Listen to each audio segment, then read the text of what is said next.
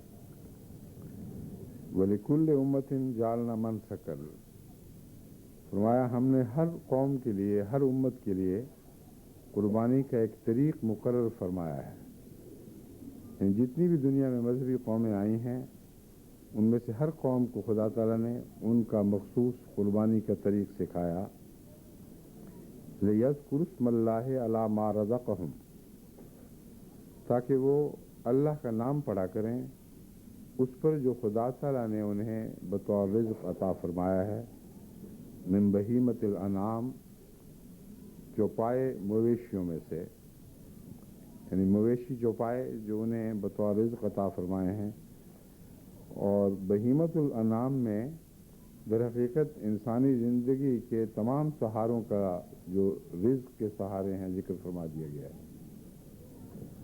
کیونکہ دودھ بھی انہی جانوروں سے ملتا ہے اور گوشت بھی انہی جانوروں سے میسر آتا ہے، کھالیں بھی انہی جانوروں کی استعمال کی جاتی ہیں، سبزی کے کاشت کے لیے بھی یہی جانور استعمال ہوتے آئے ہیں۔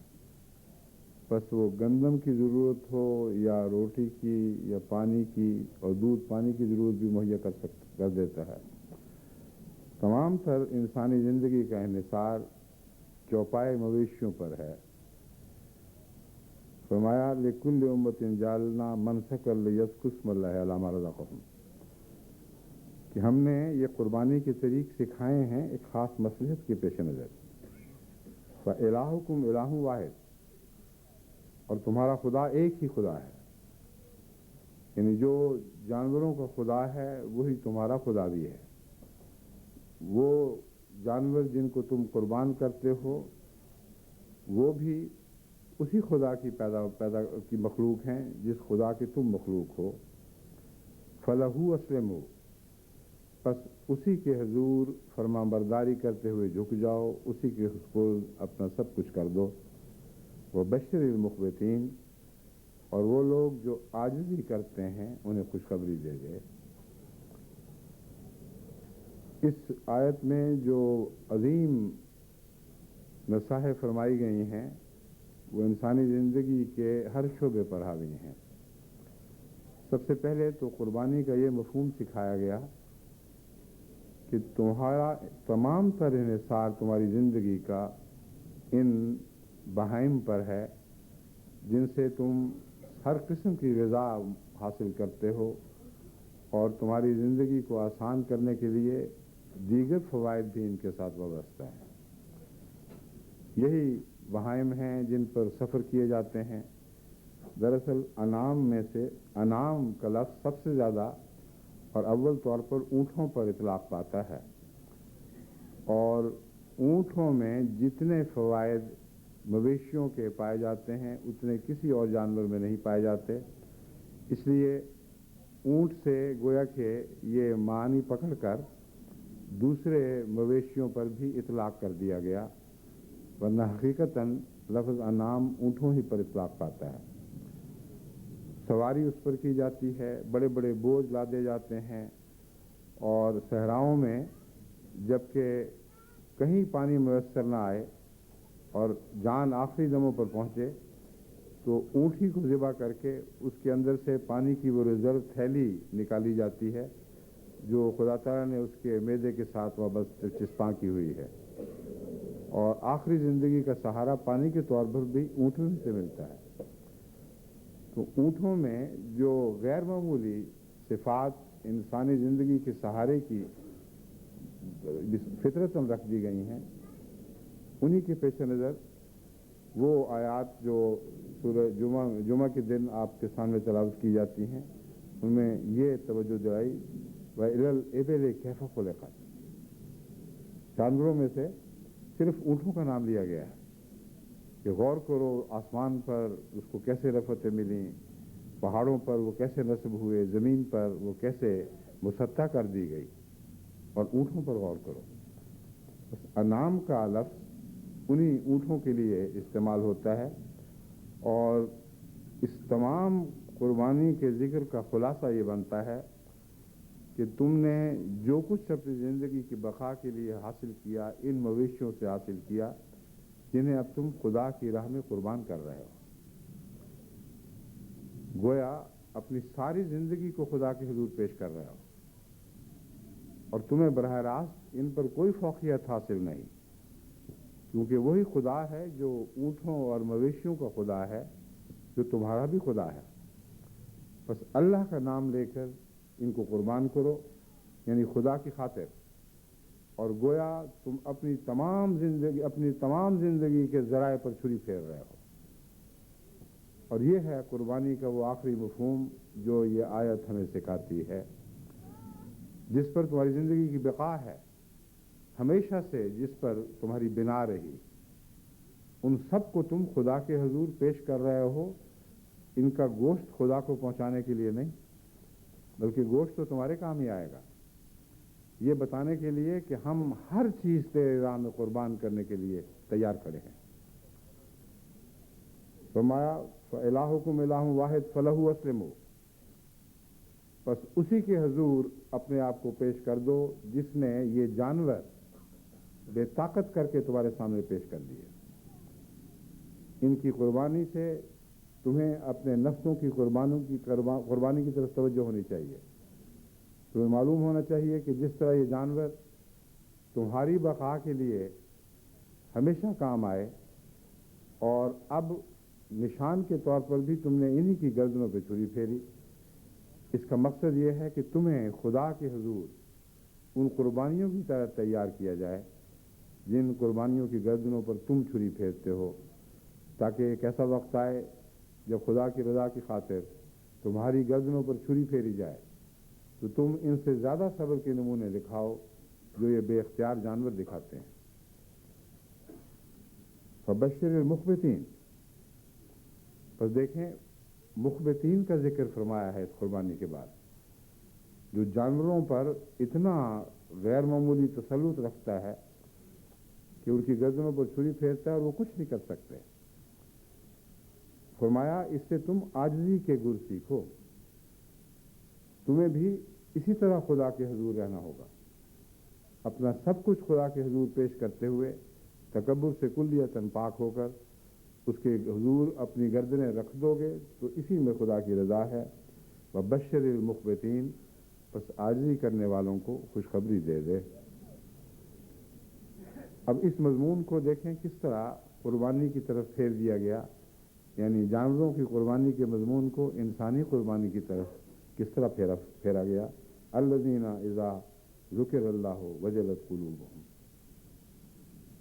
وہ لوگ یعنی وہ مومن جو قربانیاں دینے والے ہیں، ان قربانیوں کی حقیقت کو سمجھ کر ان کی کیفیت یہ ہو جاتی ہے کہ جب خدا کا نام ان کے سامنے لیا جاتا ہے تو لرز اٹھتے ہیں، ان کے دل کانپنے لگتے ہیں. والصابرین علی ما اصابہم، اور جو کچھ بھی خدا کی راہ میں ان کو تکلیفیں پہنچتی ہیں اس پر صبر کرتے ہیں، کیونکہ وہ دیکھ چکے ہیں کہ ہم سے ادنا مخلوق نے ہماری خاطر اپنا سب کچھ قربان کیا، اور وہ خدا ہی تھا جس نے ان کو ہماری خاطر پیدا کیا اور ہمیں حق عطا فرمایا کہ ہم اس کا نام لے کر اس سے اجازت حاصل کرتے ہوئے ان کو قربان کر دیں. بس کیسی بے شرمی ہوگی، کیسی ناشکری ہوگی اگر خدا کی طرف سے قربانی کی آواز آئے اور ہم پیچھے ہٹ جائیں. فرمایا وہ آوازیں آنے والی ہیں، بس خوشخبری دے دے ان کو جو عاجزی اختیار کرتے ہیں، اور ان کے دلوں کی کیفیت یہ ہو جاتی ہے کہ جب بھی خدا کا نام ان پر پڑا جاتا ہے تو وہ لرز اٹھتے ہیں. والصابرین علی ما اصابہم، پھر جو کچھ بھی خدا کے رستے میں مصیبتیں اترتی ہیں ان پر وہ صبر کے نمونے دکھاتے ہیں. والمقیم الصلاۃ، اور عبادت کو قائم کرتے ہیں. ومما رزقناہم ینفقون، اور جو کچھ بھی ہم نے انہیں عطا کیا ہے ان میں سے ہر چیز خرچ کرتے ہیں. اب جانوروں کی قربانی میں جو کچھ خدا نے ان کو عطا کیا تھا وہ سب کچھ ہم نے ان سے لے لیا، ہر چیز اپنی بقا پر خرچ کی، ان کے دودھ سے ان کے بچوں کو کسی حد تک محروم کیا اور اپنے لیے اور اپنے بچوں کے لیے استعمال کیا، ان کی کھالیں ان کے بدنوں سے نوچ لیں اور اپنے خیمے بنائے اور اپنے لباس بنائے، ان کی پیٹھوں پر ہم سوار ہوئے، ان کے گوشت سے ہم نے غذا اور زندگی کا سہارا پایا۔ غرضی کہ کوئی ایسا حصہ نہیں بہیمۃ الانعام کا جس کو ہم نے اپنی بقا کے لیے استعمال نہ کر لیا ہو۔ فرمایا اب تم بھی خدا کی خاطر ایسا ہی کرو۔ وَمِمَّا رَزَقْنَاهُمْ يُنْفِقُونَ، یہ لوگ وہ لوگ ہیں کہ پھر جو کچھ بھی ہم نے ان کو عطا کیا ہر چیز میں سے ہمیں لوٹاتے ہیں احسان اور تشکر کے طور پر۔ دماغ بھی ہماری راہ میں خرچ کرتے ہیں، وقت بھی ہماری راہ میں خرچ کرتے ہیں، جسم بھی ہماری راہ میں خرچ کرتے ہیں، جو اموال کماتے ہیں وہ بھی ہماری راہ میں خرچ کرتے ہیں، جو جائیدادیں بناتے ہیں انہیں بھی ہماری راہ میں خرچ کرتے ہیں، غرضی کے اولاد کی قربانیاں بھی پیش کرتے ہیں اور ہمیشہ کے لیے پیش کرتے چلے جاتے ہیں۔ بس یہ وہ مضمون ہے جس کا حج کے ساتھ ایک بہت گہرا تعلق ہے۔ حضرت ابراہیم علیہ السلام نے جب اپنے پیارے بیٹے اسماعیل کی گردن پر چھری رکھی تو یہ ایک ایسا عظیم نمونہ پیش کر دیا کہ ہمیشہ کے لیے انعام کی قربانی کا فلسفہ ہمیں سکھا دیا اور بتا دیا کہ ایک وقت ایسا آئے گا جب تمہیں اپنی عزیز ترین محبوب ترین اولاد کو بھی خدا کی راہ میں اسی طرح پیش کرنا ہوگا جس طرح جانوروں کی گردنوں پر تم چھریاں پھیر دیتے ہو۔ مگر وہاں ایک فرق ہے، وہاں اللہ تعالیٰ نے اس قربانی کی روح کو قبول فرما لیا اور جسم کی ضرورت پیش نہ آئی۔ بس اس آیت کریمہ میں جہاں اللہ تعالیٰ فرماتا ہے ان کے جسم ان کی جانیں سب کچھ تم اپنے لیے استعمال کرتے ہو، ان کی گردنوں پہ چھری پھیرتے ہو، ایک دوسری آیت میں اللہ تعالیٰ فرماتا ہے کہ ان خدا تعالیٰ کو خون اور گوشت نہیں پہنچتے، ولیکن ینال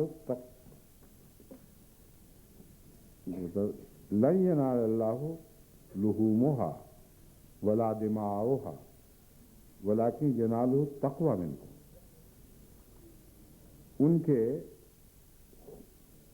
لحوم یعنی گوشت جو قربانیاں تم پیش کرتے ہو ان کے گوشت تو خدا کو نہیں پہنچتے، ولا دماؤها اور ان کے خون بھی نہیں،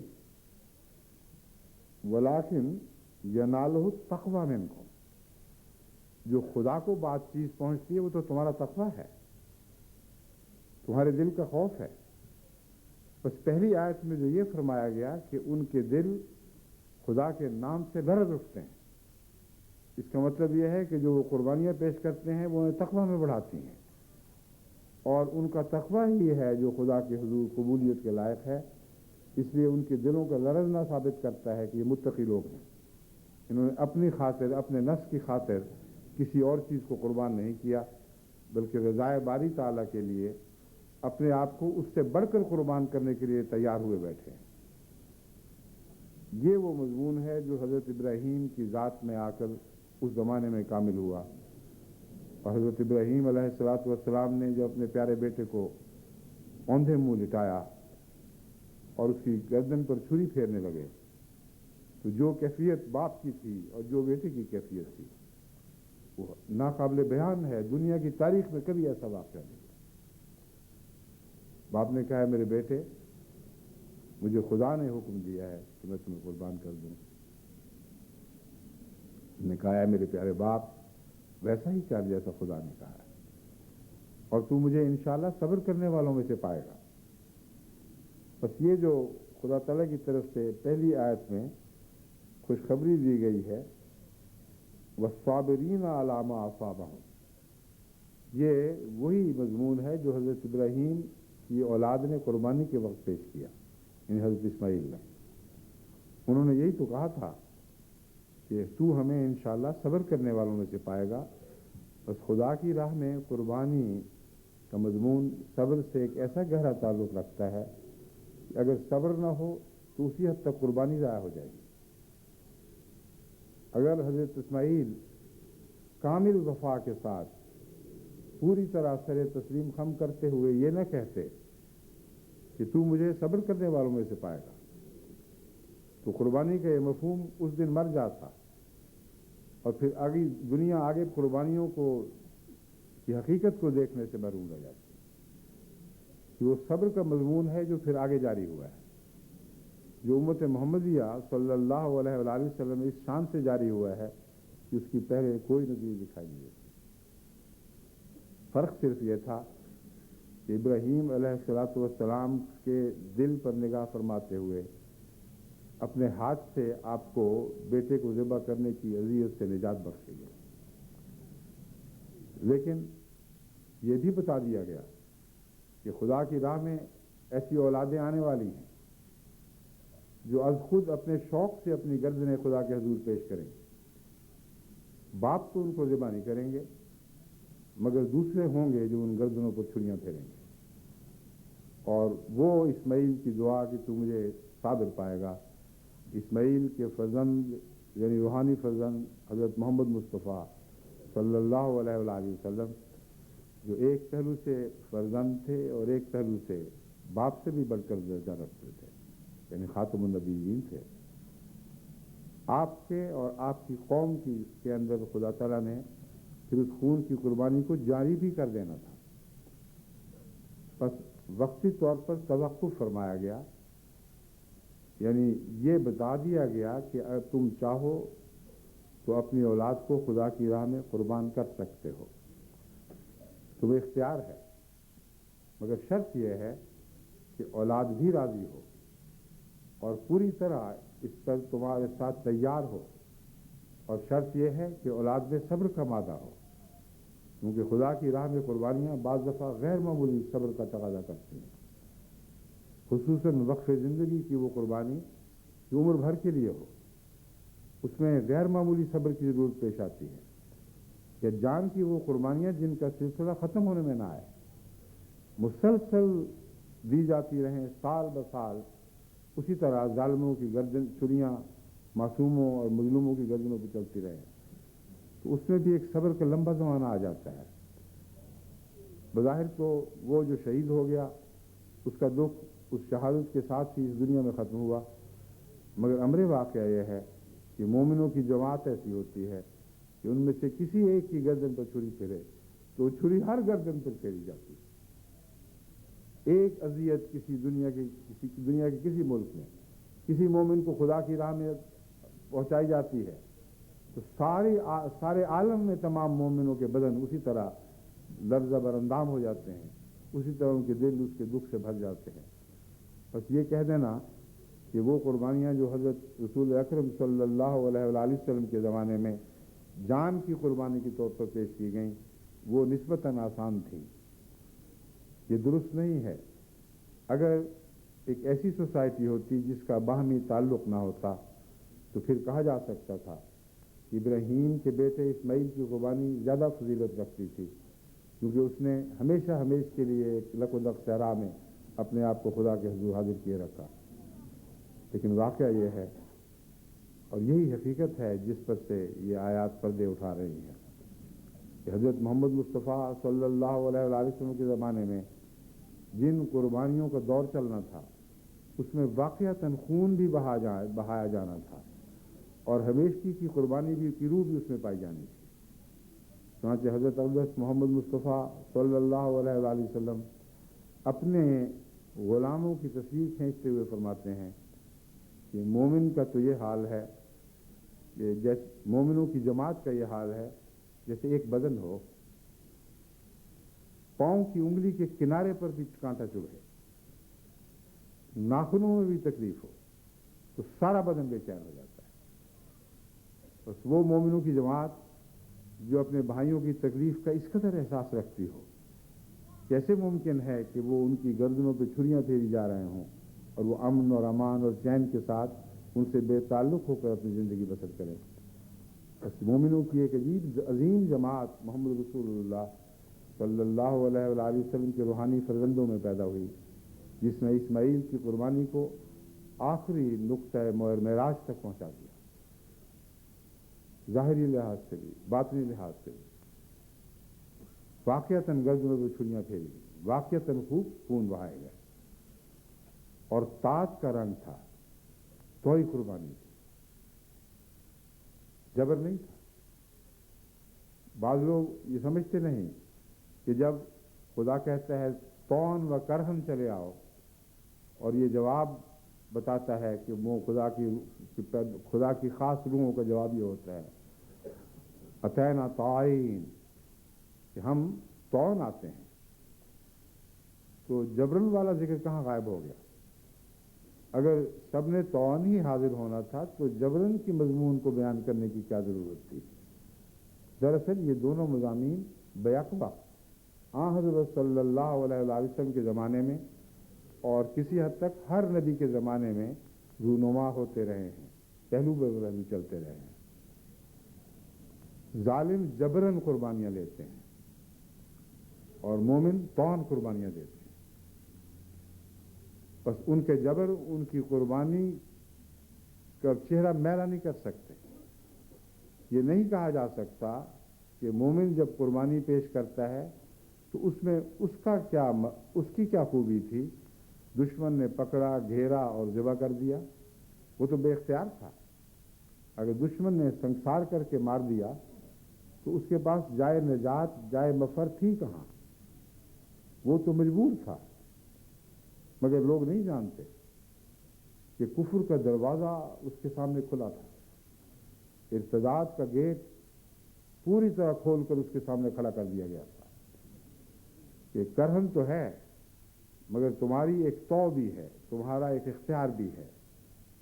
تم چاہو تو اس گیٹ سے نکل کر اپنی جان بچا لو, اپنے اموال بچا لو, اپنی عزتیں بچا لو, اپنی اولادیں بچا لو. بس وہ قربانی جو دنیا کو کرہن دکھائی دیتی ہے وہ طعن اس میں سے گزرتے ہیں, اور ہرگز کراہت کا کوئی شائبہ تک اس قربانی میں باقی نہیں رہتا. اسی لیے وہ خدا کے حضور عرض کرتے ہیں اتینا طائعین, اے خدا تو نے تو کہا تھا کرہن آؤ, مجبوراً آؤ یا خوشی سے آؤ. ہم عرض کرتے ہیں کہ ہماری اطاعت کی روح کو کوئی جبر بیرا نہیں کر سکا. ہم بھاگ سکتے تھے مگر نہیں بھاگے, ہم جبر کی راہوں سے فرار اختیار کر سکتے تھے مگر نہیں کیا. بس جن کے نزدیک جبر ہے وہ جاہل لوگ ہیں. ہم پر کوئی جبر ان معنوں میں نہیں تھا کہ ہمارے لیے نجات کی راہ نہیں تھی.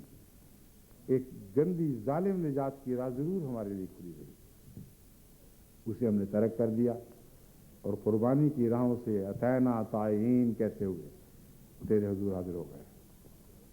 بس یہ وہ روح تھی جو حضرت محمد مصطفیٰ صلی اللہ علیہ وآلہ وسلم کی غلاموں میں پیدا ہوئی, جس نے اسماعیل کی قربانی کے ہر پہلو کو ایک عظیم جلوہ بنا کر پیش کیا.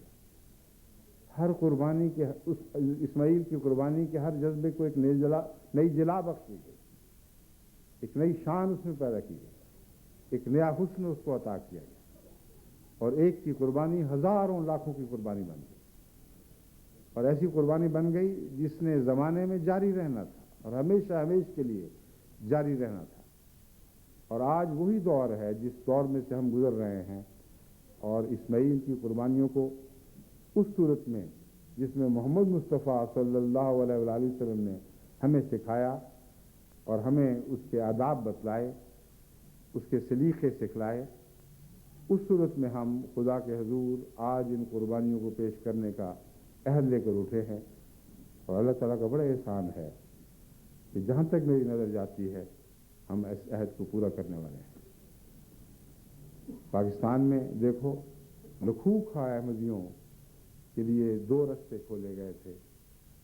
ایک یہ کہ جبر کے رستے ہم تمہارے پاس آئیں گے اور تمہارے لیے جبر کی راہ سے ایک امن کی کھڑکی کھولیں گے.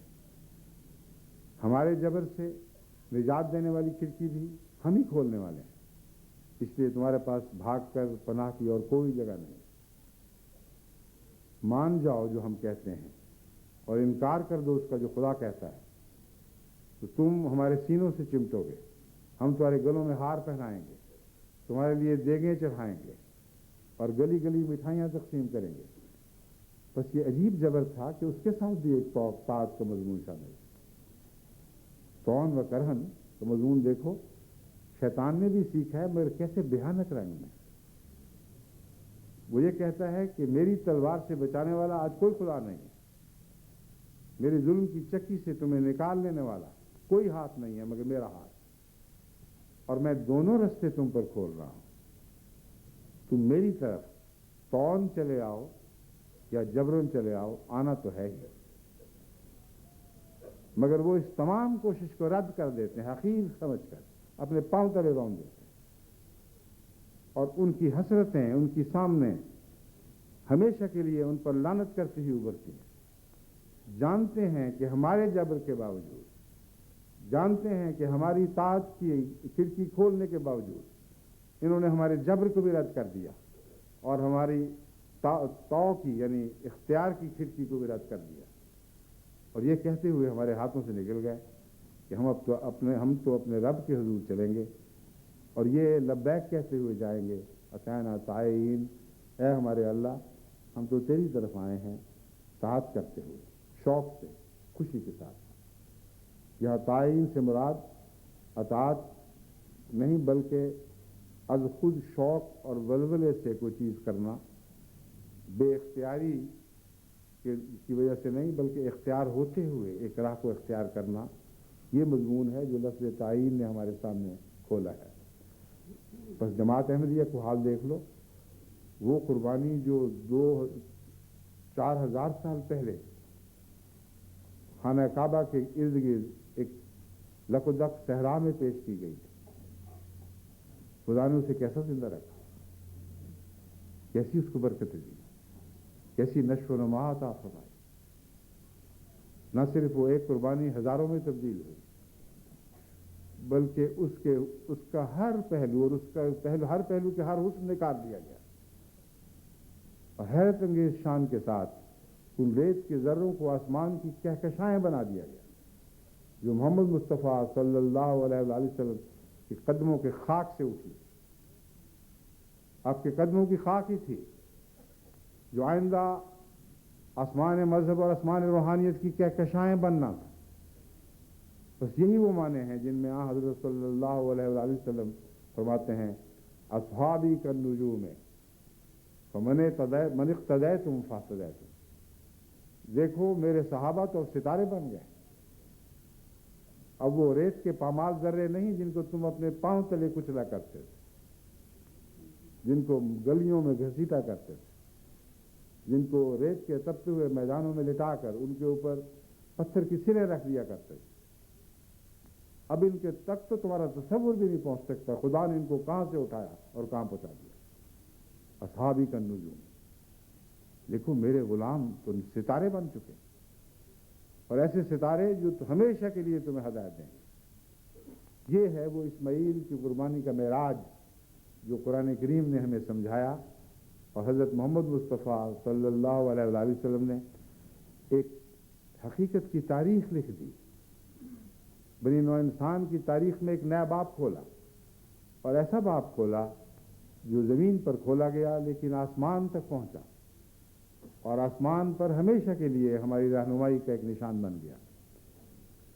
وہ قربانیاں ہیں جو اب آسمان سے دوبارہ اتاری گئی، وہی قربانیاں ہیں جن کی طرف حضرت مسیح موعود علیہ الصلوۃ والسلام نے حضرت صلی اللہ علیہ وآلہ وسلم کی فرزندگی یعنی روحانی فرزندی کا حق ادا کرتے ہوئے آپ نے اثر نو ان کا باب کھول دیا ہے. اور دیکھو کس شان سے کھولا گیا، کل عالم پر محیط ہو گیا. کوئی خطہ ارض ایسا نہیں جہاں یہ قربانیاں پیش کرنے والے آج لبیک اللہم لبیک کہتے ہوئے خدا کے حضور حاضر نہ ہو رہا. بس یہ وہ قربانی کی عید ہے جس کی خوشیاں ان قربانیوں سے گہرا تعلق رکھتی ہیں. جتنا آپ اس عید کا فلسفہ سمجھیں گے، جتنا آپ اس عید کے فلسفے کو سمجھتے ہوئے خود اپنی روحوں کو قربانیوں کے لیے تیار کریں گے، اسی حد تک خدا تعالیٰ کے فضل کے ساتھ آپ کی قربانیاں قبول ہوں گی. ورنہ گوشت اور خون میں تو خدا کو کوئی دلچسپی نہیں ہے. وہ تقوی ہے جو اس گوشت اور خون کے نتیجے میں دلوں میں پیدا ہوتا ہے، جو دلوں کو خدا کے ذکر سے لرزا دینے والا تقوی ہے، وہ اپنے اندر پیدا کرو، تو پھر یہ ساری قربانیاں قبول ہوں گی۔ اور میں سمجھتا ہوں اور مجھے اللہ تعالیٰ کی ذات سے حسن ظن اور توقع ہے کہ ہمیں توفیق بخشے گا کہ ہم عملاً اس نئے دور میں اپنی قربانیوں کے ذریعے اس دور کے رنگ بدل دیں گے۔ آج تو انسانیت کے چہرے کو دیکھو تو وہ خون سے آری ہے، کاٹو تو لہو نہیں بدل، مردہ جسم ہیں جو پھر رہے ہیں جن میں روحیں موجود نہیں، روحیں دکھائی نہیں دیتی۔ بس وہ لوگ جن کو بلڈ کینسر ہو گیا ہو ان کی چہرے دیکھو تو تمہیں آج انسانیت کے اس چہرے کی یاد آئے گی جو روحانیت سے آری اور روحانی خون سے کلیتاً خالی ہے۔ ان میں آپ نے اپنی قربانیوں کا لہو بھرنا ہے، ان میں آپ نے اپنی قربانیوں کی روح پھونکنی ہے، تب یہ مردے زندہ کیے جائیں گے۔ اور یہ ممکن نہیں کہ محض لفظوں سے ایسا عظیم انقلاب برپا ہو۔ آج الحمدللہ اللہ کا جتنا بھی شکر ادا کیا جائے کم ہے کہ جماعت احمدیہ نے عالمگیر قربانیوں کے ذریعے ثابت کر دیا ہے کہ خدا کی نظر انتخاب صحیح جماعت پر پڑی تھی۔ یہ وہ جماعت ہے، اگر دنیا میں کوئی جماعت ہے تو یہی وہ جماعت ہے جو محمد مصطفیٰ صلی اللہ علیہ وآلہ وسلم کی غلامی کے انداز کو کے اعتبار کو پھر زندہ کرے گی، اور تمام دنیا کی زندگی کی یہی جماعت ہے جو اپنی توئی قربانیوں کے ذریعے ضامن بن جائے گی۔ بس اس قربانی کے فلسفے کو گہری نظر سے دیکھیں اور ہمیشہ یاد رکھیں، لن ینال اللہ لحومھا ولا دماؤھا، نہ ان کے گوشت خدا کو پہنچتے ہیں نہ پہنچیں گے، نہ ان کے خون، ولکن ینالہ التقوی منکم، ہاں تمہارا تقوی ہے جو خدا کے حضور پہنچتا ہے۔ بس خدا تعالیٰ ہمیں ہمیشہ اس تقوی پر قائم رکھے جو دراصل خدا کے حضور رفعت پانے والا ہمارے دل کا جذبہ ہے۔ ہم بھی یہیں مر کر اس دنیا میں خاک ہو کر پیچھے رہ جائیں گے، ہم میں سے ہر ایک نے آخر مٹی میں ملنا ہے۔ وہ قربانیاں جو ہم نے پیش کی تھیں وہ تو چند دن میں ہی بدن کی غذا بن کر اور ایک ضائع ہونے والا حصہ بن کر پھر مٹی میں مل گیا۔ وہ کیا چیز ہے جو زندہ رہے گی؟ وہ روح تقوی ہے۔ وہی روح تقوی ہے جو اس دنیا میں بھی آپ کے کام آئے گی اور کام آتی چلی جائے گی، آپ کو ہمیشہ صحیح رستے پر قائم رکھنے اور صحیح رستے دکھانے کے لیے ایک قوی نور کا کام دے گی جو آپ کی عقلوں کو بھی روشن کرے گا، آپ کی بیرونی راہیں بھی آپ پر خوب کھول دے گا، آپ کو دکھلا دے گا کہ کہاں قدم رکھنا ہے کہاں قدم نہیں رکھنا، اور پھر آپ کی راہ ہمیشہ خدا کی سمت رواں ہوگی۔ اور وہی راہ ہے جس پر قربانیوں کے مطالبے ہوں گے، وہی راہ ہے جس پر آپ ان مطالبوں کے پورا کرتے ہوئے لبیک اللہم لبیک کہتے ہوئے آگے بڑھتے چلے جائیں۔ بس آج کے دن حج پر جو 20 لاکھ مسلمان دنیا سے جمع ہے، ساری دنیا سے جمع ہوا ہے، اور آج کے دن جو بار بار لبیک اللہم لبیک کی آوازیں وہاں سے بلند ہو رہی ہیں، اللہ ہی بہتر جانتا ہے کہ کتنے ان میں سے ہیں جن کی روح کی گہرائیوں سے آوازیں اٹھ رہی ہیں۔ اللہ کے سوا کسی کو علم نہیں کہ کتنے ہیں جب وہ واپس جائیں گے تو اپنے مفاد کی خاطر دوسروں کی گردنوں پر چھری پھیریں گے، اور خدا کی خاطر اپنی گردنوں پر چھری پھیرنے پر کبھی آمادہ نہیں ہوں۔ ان کا معاملہ خدا کے ساتھ ہے، مگر 1 کروڑ جماعت احمدیہ کی طرف سے میں خدا کے حضور یہ عاجزانہ عرض کرتا ہوں کہ اے خدا ہم تو حاضر ہیں، تو نے جس حد تک رحم اور شفقت کے ساتھ ہمیں آزمایا، تو ہی ہے جس نے ہمیں ہمت عطا فرمائی، ہمیں توفیق بخشی کہ ان قربانیوں کو جن کو تو نے آسان کر دیا تھا، ہم نے تیرے فضل کے ساتھ ان پر قدم رکھتے ہوئے صبر کے نمونے دکھائے اور آہ بکا نہیں کی۔ ہمارا رونا، ہمارا گریہ تیرے ہی حضور رہا، اور ہم جیسے حاضر تھے ویسے آج بھی حاضر ہیں۔ تو ہی جانتا ہے کہ قربانیوں کے کتنے دن باقی ہیں، مگر ایک دور کی ایک قربانیاں اگر ختم بھی ہو جائیں اور اگر وہ آئندہ دور پہ دوسری قربانیوں میں تبدیل نہ ہو تو یاد رکھیں پہلے دور کی قربانیاں بھی رائے گاں گئے، کیونکہ قربانیوں کا مضمون اپنے اندر یہ روح رکھتا ہے کہ وہ کبھی ختم نہ ہو۔ تو جب ہم قربانیوں کے دور کے ختم ہونے کی دعا کرتے ہیں تو ہرگز یہ مراد نہیں کہ ہمیشہ کے لیے اپنی نسلوں کو ان برکتوں سے محروم کر دینا چاہتے ہیں، جو برکتیں جن برکتوں سے ہم نے خوب حصہ پایا۔ اگر یہ برکتیں نہیں تھیں تو پھر تو لعنتیں تھیں، اگر لعنتیں تھیں تو دعا مانگیں کہ خدا ہمیشہ کے لیے آپ کو اور آپ کی نسلوں کو ان لعنتوں سے نجات بخشے۔ مگر یہ برکتیں ہیں، تب برکتیں بنتی ہیں جب آپ اطاعت کی گردن خدا کے حضور شوق سے رکھ دیں، جب اپنی پہلی نسلوں کو مخاطب ہو کر کہیں کہ ہاں ہمارے لیے قربانیوں کی دعائیں بے شک کرو، تم ضرور ہمیں انشاءاللہ صبر کرنے والے پاؤ گے۔ بس قربانی کی روح کا تعلق اس صبر کے ساتھ ہے، اور صبر ہی ہے جو قربانی کو آسان کر دیتا ہے، صبر ہی ہے جو قربانی کے دکھ دور کر کے اس کی بجائے لذت عطا کرتا ہے۔ بس اس شرط کے ساتھ ہمیشہ جہاں ہم یہ دعا کرتے ہیں کہ اے خدا قربانیوں کا ظاہری دور ختم ہو کر اس دور پر منتج ہو جب کہ ہم یہ اعلان کر سکیں کہ اے جبر کی تلوار سے ہمیں ذبح کرنے والوں، تم ہمیں مارنے میں ناکام رہے ہو، ہم پہلے سے بڑھ کر زندہ ہو گئے۔ اس جذبے اور ولولے کے ساتھ بے شک دعائیں کرو کہ خدا اس قربانی کے دور کو ختم کر کے اس دور پر پہنچا دے کہ جس میں یفرح المومنین کی خوشخبریاں دی جاتی ہیں۔ ایسا دور بھی آئے گا جبکہ بغلے بجانے والے اپنے منحوس انجام کو پہنچ گئے ہوں گے، اور وہ دن صرف مومنوں کے خوش ہونے کا دن ہوگا۔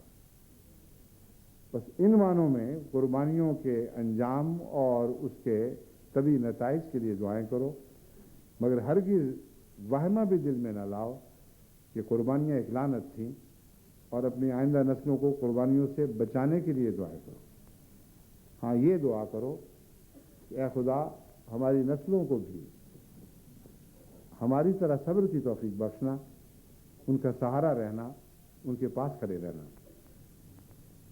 جس طرح ابراہیم اپنے بچے کو اوندا لٹا کر اس کے اوپر کھڑا تھا، اس سے بھی بڑھ کر پیار اور محبت کے ساتھ تو ہماری نسلوں کی قربانیوں کے وقت ان کے ساتھ دینا اور ان کے ساتھ رہنا۔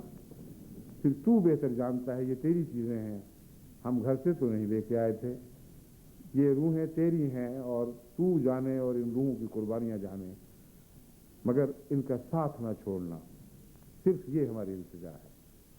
اور اگر خدا ساتھ دے گا تو ان کی قربانیاں ان کے لیے آسان بنا دی جائیں گی۔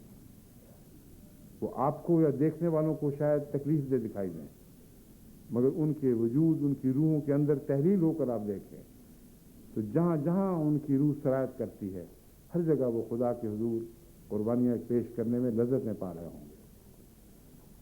اور یہ وہ مضمون ہے جو آخری صورت میں حج کے تعلق میں آپ کے سامنے رکھنا چاہتا ہوں، اور یہ محبت کا مضمون ہے۔ حضرت مسیح موعود علیہ الصلوۃ والسلام نے اس مضمون کو خوب کھول کر بیان فرمایا ہے۔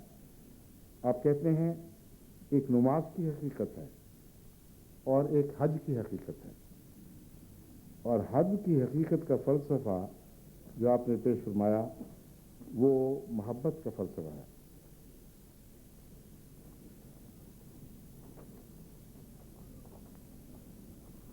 چنانچہ آپ میں حوالے بہت سے ہیں، میں ایک حوالہ اس تعلق میں آپ کے سامنے رکھنا چاہتا ہوں جو اس مضمون کو خوب واضح فرما رہا ہے۔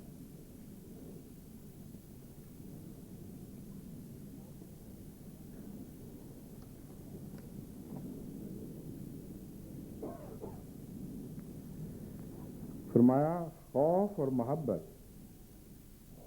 محبت دو ایسی چیزیں ہیں کہ بظاہر ان کا جمع ہونا بھی محال نظر آتا ہے۔ انسان جس سے خوف کھاتا ہے اس سے دور بھاگتا ہے، جس سے محبت کرتا ہے اس کی گود کی پناہ ڈھونڈتا ہے، بس خوف سے بھاگ کر ایک محبت کرنے والے کی گود کی طرف لپکتا ہے۔ فرمایا بظاہر تو ہمیں دنیا میں یہی کچھ دکھائی دے رہا ہے، مگر خدا نے اس مضمون کو تقویٰ میں اکٹھا کر دیا، خوف کو اور محبت کو۔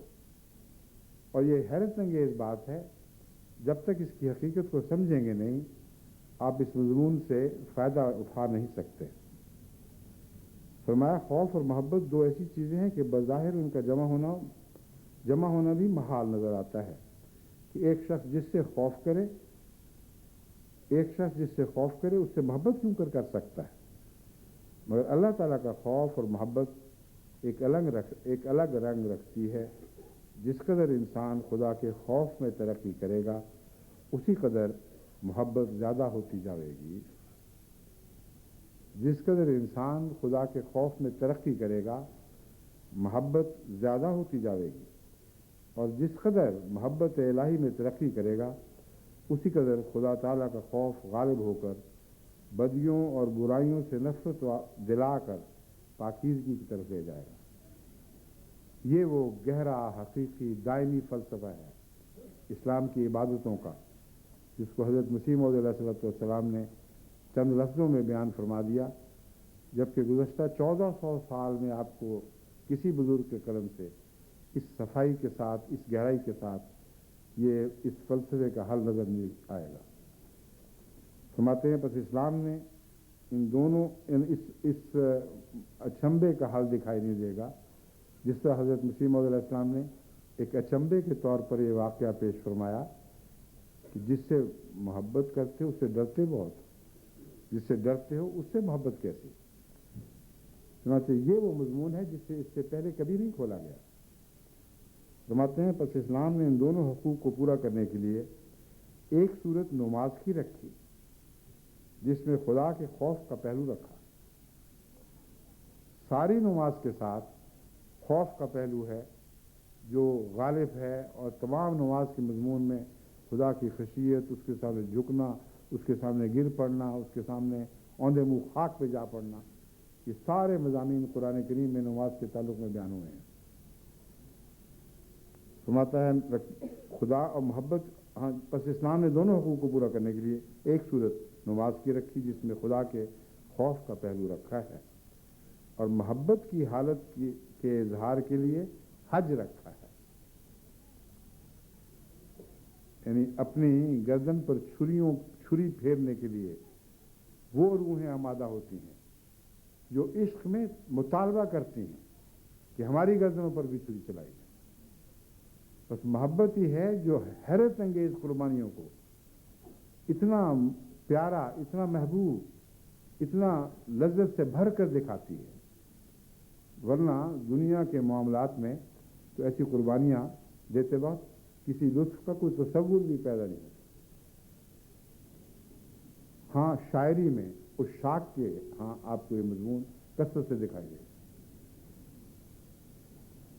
کہتے ہیں ہم تو سر پہ کفن باندھے ہوئے تیری گلی میں پہنچے ہیں، اے تلوار آزمانے والے کبھی ہماری گردن کو بھی شرف بخش، ہم پر بھی تو یہ تلوار آزما۔ اور جب زیادہ ترنگ میں شاعر آ جاتا ہے تو کہتا ہے تو مشق ناز کا خونے دو عالم میری گردن، اے محبوب لاکھوں کروڑوں ترس رہے ہیں کہ تیری تلوار سے ان کی گردنیں کاٹی جائیں۔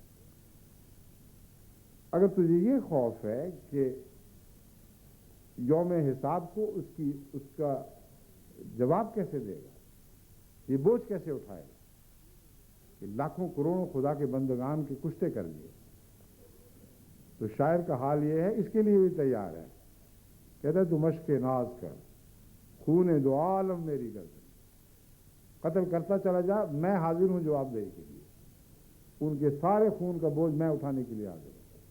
تو عشق کے مضمون ہے، دیوانگی ہے، مگر ایسی دیوانگی جس کا عشق سے تعلق ہے۔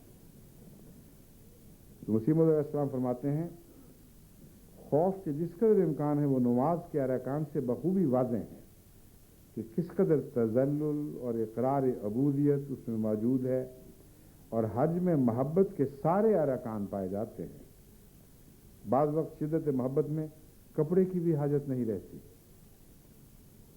اور ہمارے واقعہ یہ ہے کہ وہ عاشق جو محبت میں پاگل ہوتے ہیں وہ ایک لنگوٹی میں پھرتے ہیں، چیتھروں میں پھرتے ہیں، ان کو اس بات کی کوئی پرواہ نہیں ہوتی کہ ان کے بدن پر کیا ہے اور کیا نہیں ہے۔ فرماتے ہیں عشق بھی ایک جنون ہوتا ہے، کپڑوں کو سنوار کر رکھنا یہ عشق میں نہیں رہتا، معشوق سنوارتا ہے، عاشق کو ہوش ہی نہیں رہتی۔ بس کپڑوں کو سنوار کر رکھنا سے مراد عاشق کی کیفیت ہے کہ عاشق کو تو یہ ہوش ہی نہیں رہتی کہ میں سنوار کر رہوں۔ سیالکوٹ میں ایک عورت ایک درزی پر عاشق تھی، اور یہ واقعہ بھی سننے والا ہے۔ سیالکوٹ میں ایک عورت ایک درزی پر عاشق تھی، اسے بہتیرا پکڑ کر رکھتے تھے، وہ کپڑے پھاڑ کر چلی آتی تھی۔ غرض یہ نمونہ جو انتہائی محبت کے لباس میں ہوتا ہے وہ حج میں موجود ہے۔ اب اس واقعہ میں جو جان ہے وہ یہ ہے درزی پر عاشق تھی جو کپڑے بناتا تھا۔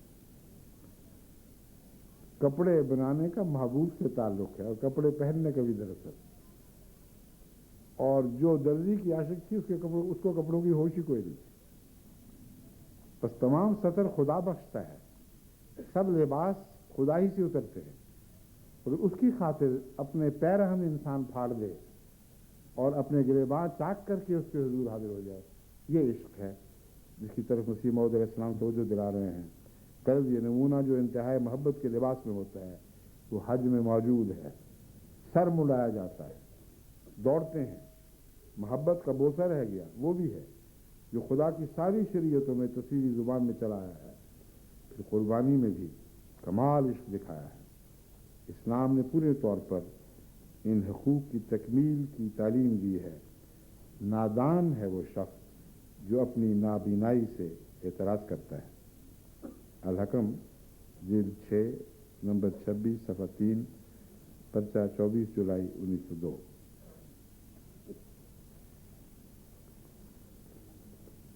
پھر حضرت مسیح موعود علیہ السلام اسی مضمون کو ایک اور رنگ میں یوں بیان فرماتے ہیں، حج سے صرف اتنا ہی مطلب نہیں کہ ایک شخص گھر سے نکلے اور سمندر چیر کر چلا جاوے اور رسمی طور پر کچھ لفظ منہ سے بول کر ایک رسم ادا کر کے چلا آوے۔ اصل بات یہ ہے کہ حج ایک اعلیٰ درجہ کی چیز ہے جو کمال سلوک کا آخری مرحلہ ہے۔ سمجھنا چاہیے کہ انسان کا اپنے نفس سے انقطاع کا یہ حق ہے کہ وہ اللہ تعالیٰ ہی کی محبت میں کھویا جاوے۔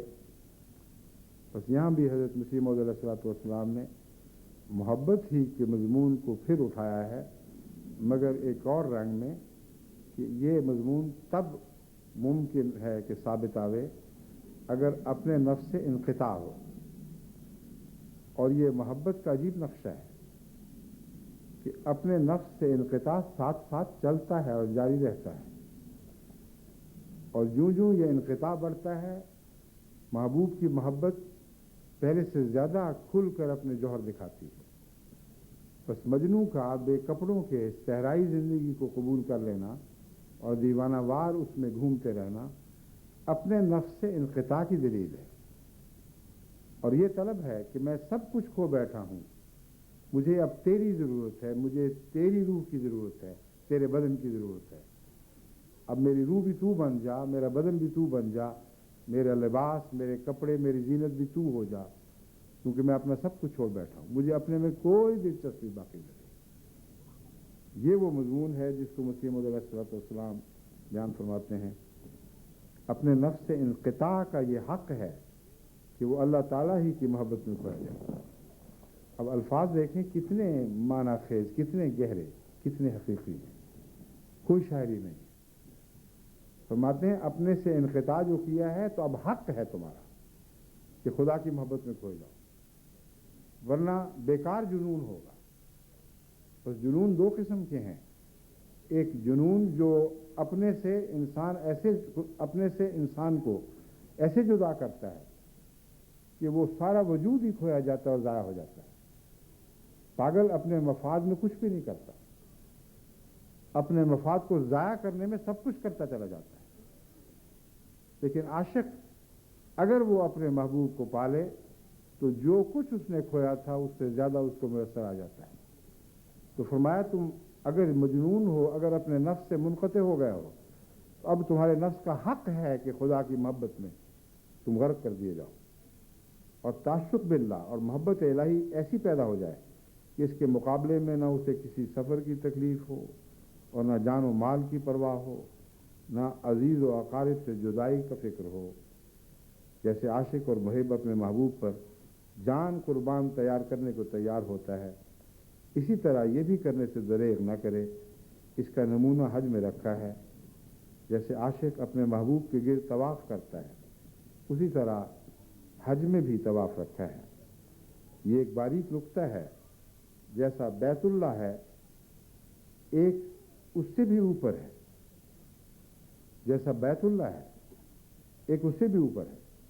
جب تک اس کا طواف نہ کرو یہ طواف مفید نہیں ہے۔ بس اگر تم خانہ کعبہ کی اینٹ پتھر کی عمارت کا طواف کر کے گھر کو لوٹتے ہو تو یہ طواف بے معنی ہے۔ تمہارا بدن اس خانہ کعبہ کی عمارت کی گرد گھومنا چاہیے، اور تمہاری روح خدا کے تصور میں ہمیشہ گردان رہنی چاہیے۔ بس ایک حج زمین پر ہو رہا ہو اور ایک آسمان کی رحمتوں پر ہو رہا ہو، جو خدا کی محبت میں خدا کے گرد گھوم رہا ہو۔ فرمایا یہ ہے حقیقت حج، جسے سمجھے بغیر تم حج سے کوئی فائدہ نہیں اٹھا سکتے۔ فرمایا ایک باریک نکتہ ہے، جیسا بیت اللہ ہے ایک اس سے بھی اوپر ہے۔ جب تک اس کا طواف نہ کرو یہ طواف مفید نہیں اور ثواب نہیں۔ اس کا طواف کرنے والوں کی بھی یہی حالت ہونی چاہیے جو یہاں دیکھتے ہو کہ ایک مختصر سا کپڑا رکھ لیتے ہیں۔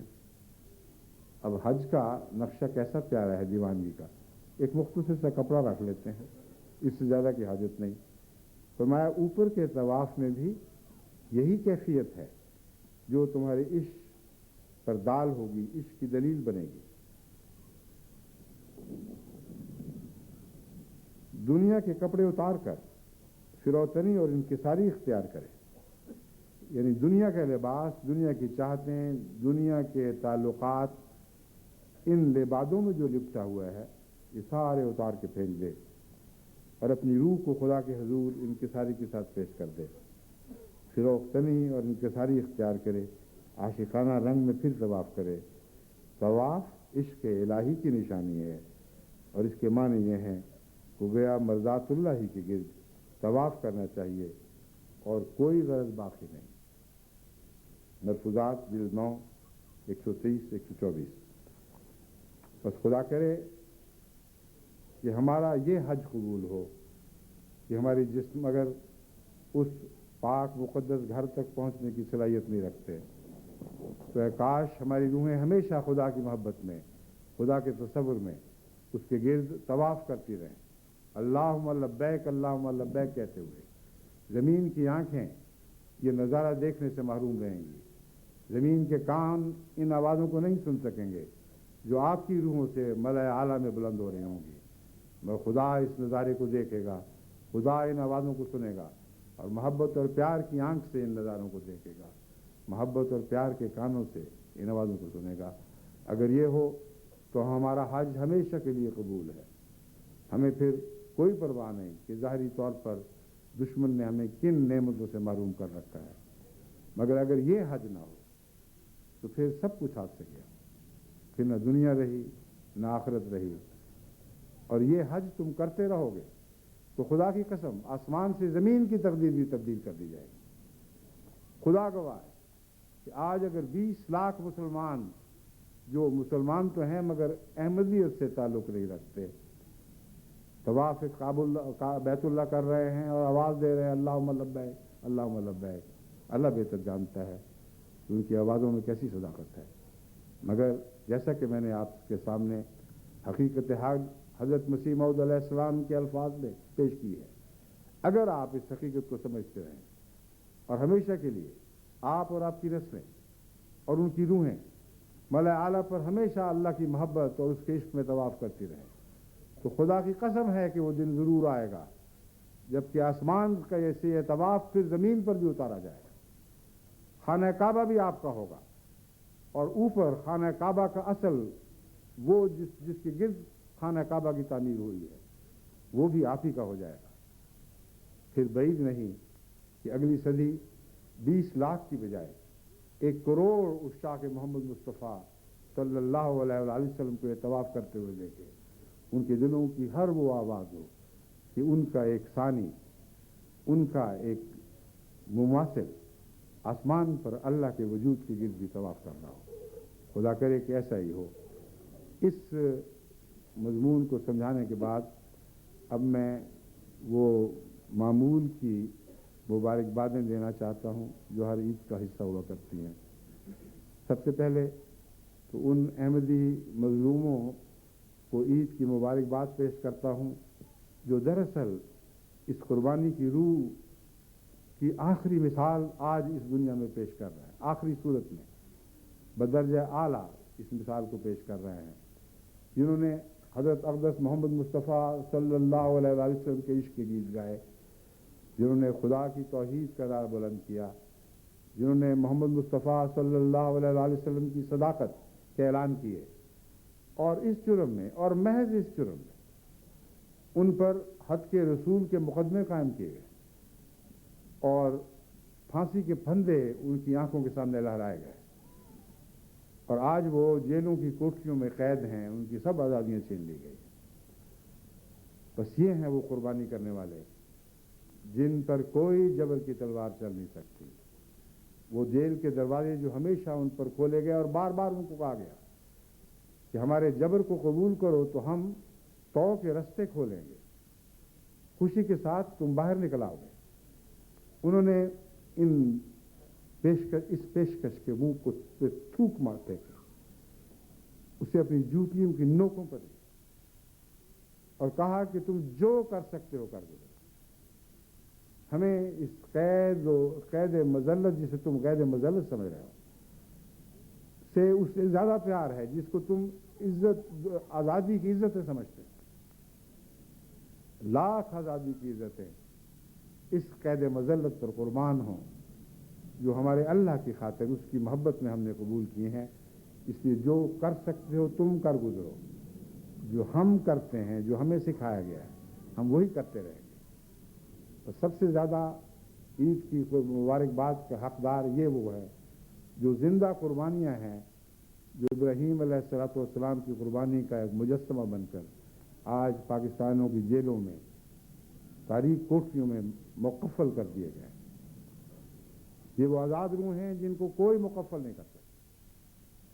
انہی سے دنیا نے آزادی کے راز سیکھنے ہیں. انہی کی قربانیوں کے فیض سے قیدیوں اور قیدی روحوں کو آزاد کیا جائے گا. مگر یہ دور ایسا دور ہے جس میں ہم میں سے چند نے یہ قربانیاں پیش کی اور سب کے نام روشن کر دیے. بس آپ ان کے لیے دعائیں کریں، ان پر سلام بھیجیں، ان پر ہمیشہ محبت کی نگاہیں ڈالتے ہوئے دل کی گہرائیوں سے سلامتی بھیجتے رہیں اور دعائیں کرتے رہیں ان کے لیے بھی، ان کے پیاروں کے لیے بھی جو اس عید میں ان کے وصل کی لذت سے محروم ہیں. پھر اس کے علاوہ اور بھی کثرت سے دکھی انسان ہیں جن کی خاطر یہ عید آتی ہے.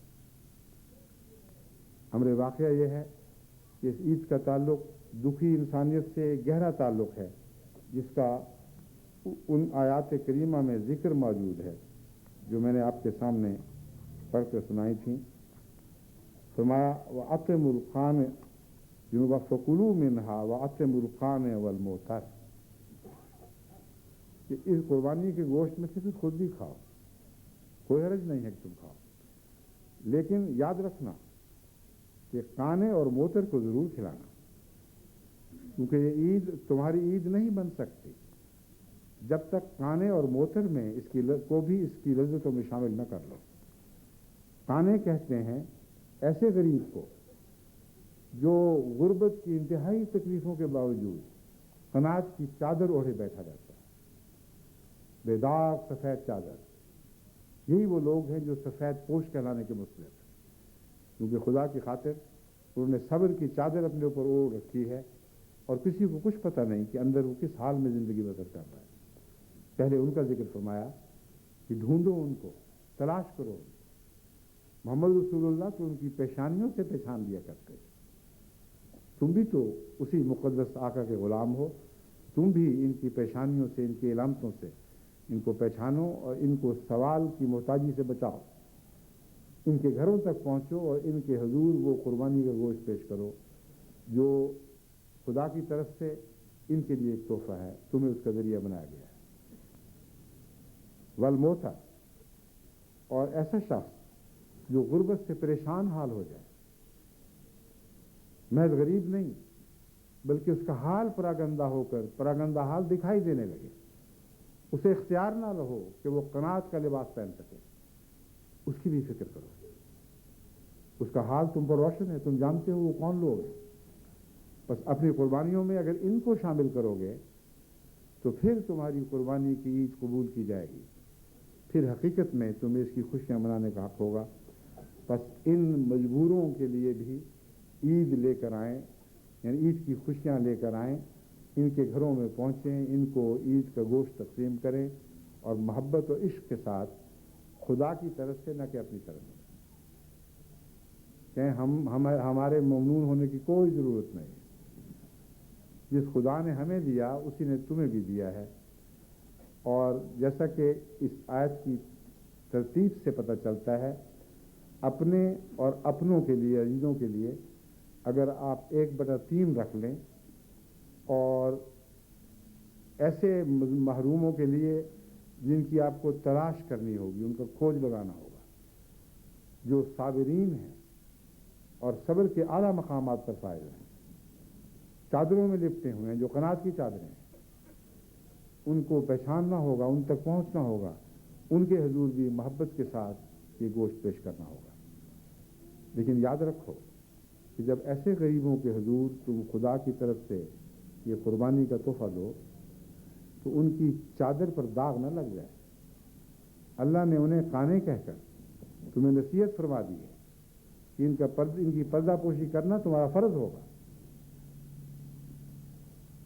جو خدا کی خاطر خود اپنی تکلیفوں پر پردے ڈالے بیٹھے، تم اس طرح ان کو گوشت پیش کرو کہ ان کی اس عزت کے بھرم پھوٹ جائیں، اس مجبوری کے بھرم پھوٹ جائیں. ہمارا نہیں، ہرگز نہیں. قانے کا خیال کرنا، پہلے قانے ہے، اس طریق پر اس کو پیش کرو کہ کسی کو کانوں کان خبر نہ ہو، کوئی نہ دیکھ سکے کہ کیسا ضرورت مند تھا، کن تکلیفوں پر بیٹھا ہوا قانے تھا کہ خدا نے اس کے لیے آج کے دن یہ تحفہ بھیجا ہے. پھر وہ موتر جن کی بے اختیاری تمہارے اختیاری میں نہیں، اور ان کے اختیار میں ان تکلیفوں کو چھپانا رہا ہی نہیں ہے، ان تک پہنچو. اور اس میں اس پردہ کے مضمون کا تو دخل نہیں، لیکن اس مضمون کا تعلق تو بہرحال ہے کہ عزت کے ساتھ ان کے ساتھ سلوک کرو اور ان کو بھی اس طرح یہ قربانیاں دو جیسے خدا کی طرف سے ان کے لیے تحفے ہیں. یہ کرو تو پھر ان کو اپنی دعاؤں میں بھی یاد رکھو. اور ان سب کو جن کا ذکر اس آیت کریمہ میں ملتا ہے، میں آج تمام عالمی جماعت کی طرف سے عید الاضحیٰ کی عید مبارک پیش کرتا ہوں. اللہ تعالیٰ آپ سب کے لیے یہ عید مبارک فرمائے، ہمارے لیے بھی اور آپ کے لیے بھی. اور جن جن مجبوروں تک آج کے دن کوئی گوشت نہیں پہنچا، جماعت کا فرض ہے کہ کھوج لگائیں.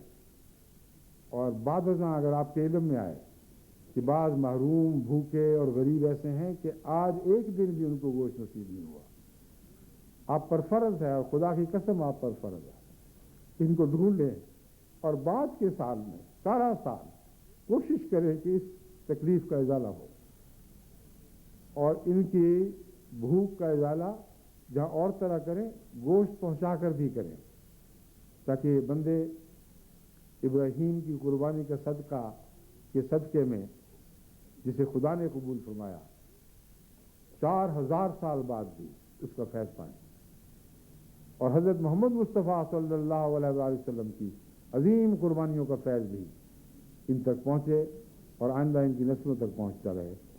اگر آپ اس جذبے کے ساتھ اپنے غریب بھائیوں کی ضرورت کا کھوج لگانے پر وقف ہو جائیں اور ان ضرورتوں کو پورا کرنے کے لیے ہم تیار رہیں تو یہ کھوئے ہوئے وقت کا ازالہ بھی آپ کی بات کی قربانیاں ضرور کر دیں گی.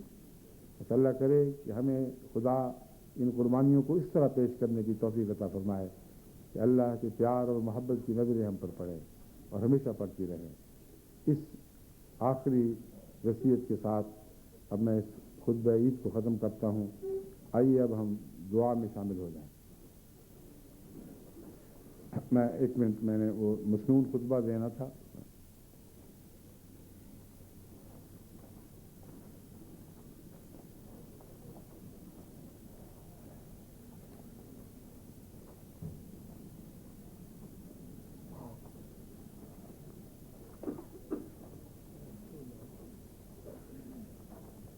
خطبے سے پہلے یہ بھی بتا دوں کہ بڑی عید جسے ہم کہتے ہیں آج کی عید، اس کے بعد مسافر نہیں ہوا کرتے، کیونکہ آپ سب نے جانا ہے اور قربانیاں پیش کرنی ہیں اور پھر باربیکیو بھی لگانے ہیں، اور اس باربیکیو میں اپنے ان ہمسایوں کو بھی یاد رکھ لیں جن کو وہ توفیق نہیں ملی.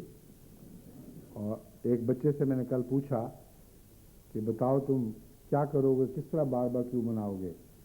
تو اس نے کہا ہم اس طرح منائیں گے کہ اپنے رشتہ داروں کو بھی بلائیں گے، سب جگہ نظر ڈالیں گے کون کون ہے، اور پھر وہاں دیکھیں گے اگر کسی ایسے آدمی کو دیکھیں گے جس کے پاس باربیکیو نہیں ہے تو اس کو بھی دعوت دیں گے. بہت ہی مجھے پیاری بات لگی. میں کہا سبحان اللہ، یہ ہیں احمدی بچے جو آئندہ زمانے کی عظیم نسلیں پیدا کرنے والے ہیں. اسی روح کے ساتھ دنیا میں ہر جگہ، یہاں تو شاید اس کی ضرورت شاذ کے طور پر پیش آئے، اور دنیا میں ہر جگہ تلاش میں رہیں کہ آپ کے باربیکیو کی خوشیوں میں وہ محروم بھی ہو جائیں جن کو یہ خوشیاں نصیب نہیں ہو سکیں. تو اس کے بعد میں اب وہ مسنون خطبہ پڑھتا ہوں، پھر دعا اور پھر اجازت. تو مسافہ نہیں ہوگا، اب واپس جا کر اپنی اپنی عید کی جو روزمرہ کی تیاریاں ہیں ان میں مصروف ہوں، اور اللہ آپ کے آج کا کھانا ببرکت کرے اور کوئی بد اثر پیچھے چھوڑ کر نہ جائے. بعض دفعہ یہ نعمت کا گوشت زحمت کا گوشت بھی بن جایا کرتا ہے. حضرت مسیم علیہ السلام نے یہ بھی ذکر فرمایا ہے. فرماتے ہیں، اور بڑی پیاری بات ہے جو میں نے ایک دفعہ اتفاقاً معلوم کی تھی، مجھے نہیں پتا تھا کہ مسیم علیہ السلام کی یہاں تک بھی نظر تھی اس زمانے میں کہ کون سی قوم زیادہ گوشت کھاتی ہے. ایک دفعہ ایک کشمیری نے مجھے بتایا کہ دنیا میں یوں پٹھان مشہور ہیں گوشت کھانے والے، مگر جیسا کشمیری کھاتے ہیں ویسا دنیا کی کوئی قوم نہیں کھاتی. تو حضرت مسیم علیہ السلام فرماتے ہیں آج کے دن بعض کشمیریوں کے پیٹ تو بکروں کے مدفن ہوں. اور یہ فرما کر یہ خیال گزرا کہ کہیں کشمیری اسے کسی قسم کے تکلیف دہ تان نہ سمجھیں. فرمایا کشمیریوں پر ہی اکتفا نہیں، اور بھی بہت سے ہیں جو اس طرح کھائیں گے، مگر جیسا کشمیری حق ادا کرتا ہے گوشت کھانے کا ویسا نہیں کوئی اور کرتا. مگر حق ادا کرنے کے بعد پھر وہ اپنا حق، اپنی قیمت بھی وصول کرتا ہے. اگلے 2-3 دن پھر ہومیوپیتھک مطالبے دوائیوں کے شروع ہو جائیں گے. تو کھائیں مگر اس سلیقے سے کھائیں، کلو وشربو ولا تسرفو، مزے اڑائیں مگر اسراف نہ کرنا، ورنہ آج کا سارا مزہ بڑی تکلیف کے ساتھ قیمت دے کر آپ کے ہاتھ سے جاتا رہے گا. بہرحال یہ ضمناً ایک مشورہ تھا. اب ہم اس مضمون کو ختم کرتے ہیں. الحمدللہ نحمدہ ونستعینہ ونستغفرہ ونؤمن بہ ونتوکل علیہ ونعوذ باللہ من شرور انفسنا ومن سیئات اعمالنا. من یہدہ اللہ فلا مضل لہ ومن یضللہ فلا ہادی لہ. ونشهد أن لا إله إلا الله وحده لا شريك له ونشهد أن محمدا عبده ورسوله. عباد الله